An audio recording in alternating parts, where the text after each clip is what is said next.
Hi, welcome to my channel. In this video, I want to talk about writer's block and how to overcome that. Now, this was a real situation that I had when I was writing my PhD. I still remember it years later. I really struggled with writing, just getting that momentum going. Keeping the momentum was not as hard as getting it going, but there were times that I struggled, especially when I had to switch between different activities like analyzing data, then writing, then research and collating information. There was just a lot going on, and then formatting my work. So sometimes it can feel a bit too much and overwhelming. So in this video, I really want to try and help you with some practical tips as to how to overcome those issues if you're facing them too.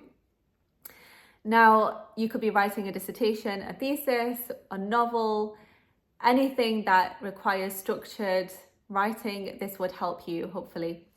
So the first thing is that make sure that you back up all of your work, because the most demotivating thing that you can go through sometimes is losing your work. So do try to have your work saved on a hard drive, on your computer, and also on a cloud storage. I would really recommend doing that. Now, I remember when I wrote my thesis, another thing that I did is I had installed a software called TimeSnapper. And TimeSnapper was great because it would literally take snapshots off my screen every few seconds. I think it was like every 10 seconds. You could actually adjust it to the frequency of which you want those snapshots to be taken. And then the benefit of doing that was that whenever I'd lost my work, or if there's a glitch in the system and I couldn't recover the work that I lost, then what I would do is I'd go back to TimeSnapper and I'd find out what I'd written and then just retype it. So that helped me massively during some times while I was writing my massive piece of writing, which was my thesis. My thesis was about, I think it was more than 200 pages long, 250 pages long, something like that. So it was a huge piece of work. I also remember dividing that into many files, many documents on Word. So I didn't have it all saved into one until the very end when I had to compile it all together. So that's another tactic, that you can actually split your chapters into different documents. I think that really helps. Now, the second tip would be to gather your thoughts and create contents or an outline for each section. So you want to have a contents page which outlines each section, but then also a contents page for the entire body of your work. You probably want to work on both around the same time, or you might want to work on the major outline first and then the section outline. It's up to you. Everybody approaches this a little bit differently. I wanted to kind of have the big picture in my head, so I worked on the major contents first and then broke it down into subsections. But just knowing, if you have a word limit, for example, or even if you don't have a word limit, you still want to make sure that your work is being proportionately written. So you want to make sure that one chapter is not massively longer than another chapter, for example. So it helps to sort of set yourself a word limit. So my next tip will be to allocate a word count to complete per day and me to exceed it. So the first thing I would say is allocate a word count for that subsection, but then try to also allocate a word count that you want to complete each day, so that once you've done that, you feel a sense of accomplishment. So for me, I remember at one point it was about 1,000 words per day. So once I'd meet that target of 1,000 words, I would feel accomplished. I'd feel like, yes, I've done something today, like I've been productive, and it made me feel good. And that motivated me to do the same thing again the following day.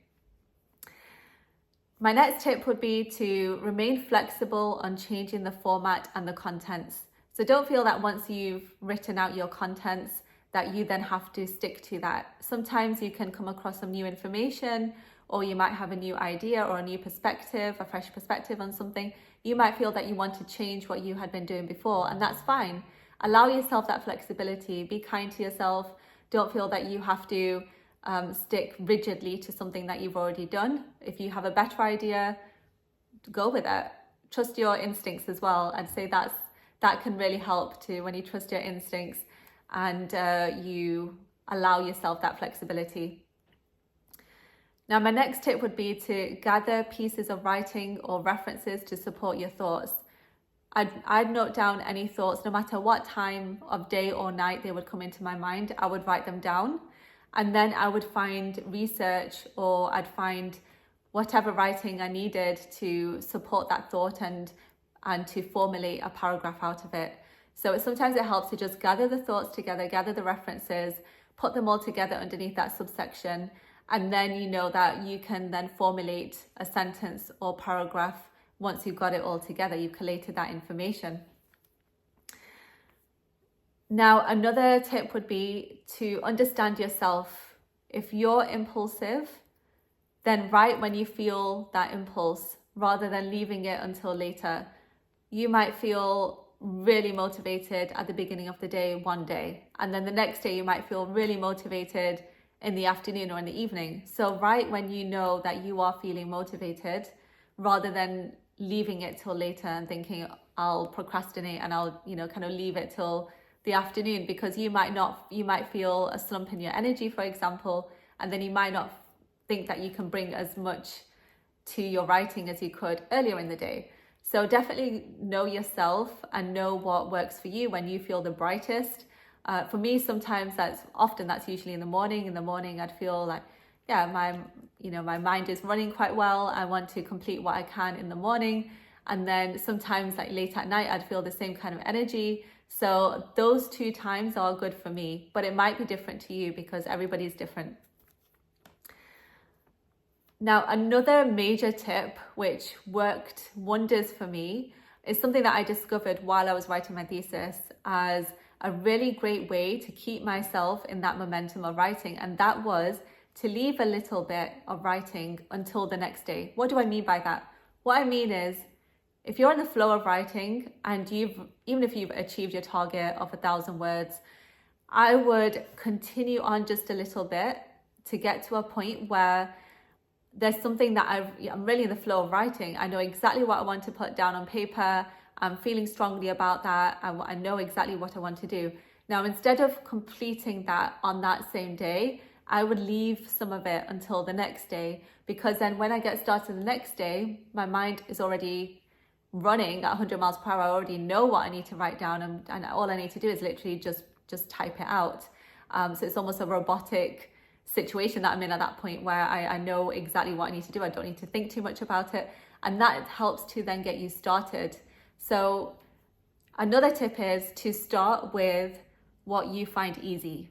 If you're starting a new assignment, a new essay, a new thesis, I would start with what's easy for you. So just to get the ball rolling, and then that has a kind of snowball effect. So then you can carry on and just keep writing and writing. But the hardest part sometimes is to get started. So try and start with what's easy for you.